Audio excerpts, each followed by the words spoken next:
Back about 8 years ago, from their sparkly clean and comfortable offices in Switzerland, we saw international football governing body FIFA ban international matches taking place 2,500 meters or 8,200 feet above sea level. South America, specifically the Western Andean nations of Colombia, Ecuador, Peru, and especially Bolivia, nearly waged war on the organization.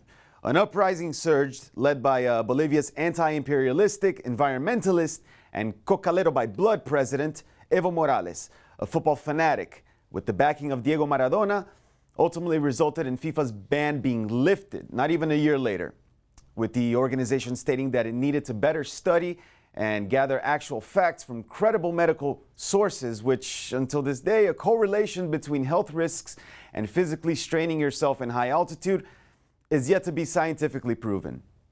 The urgency which this was treated with was absolutely amazing, especially in a country separated by socioeconomic and political views, where regular issues carry on unsolved forever. But when it comes to football, immediate action is taken. Another reason why this is simply more than just a game. Now imagine if it would have taken into effect.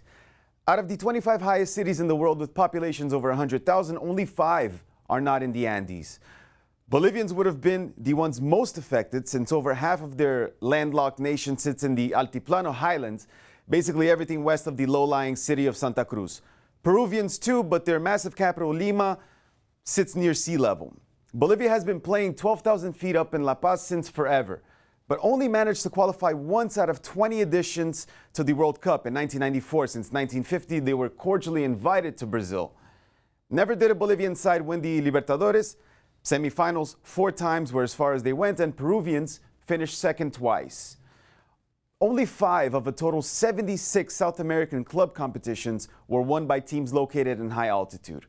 Aside from, on occasion, beating Brazil, Uruguay, and Argentina at home, even when Bolivia last hosted the Copa America, they didn't win. Truthfully, the only ones who really moan over this are us Brazilians, Uruguayans, and Argentinians, 3 influential countries that simply hold a tremendous amount of pull in decision-making when it comes to policies in South America's local governing football body, the Conmebol.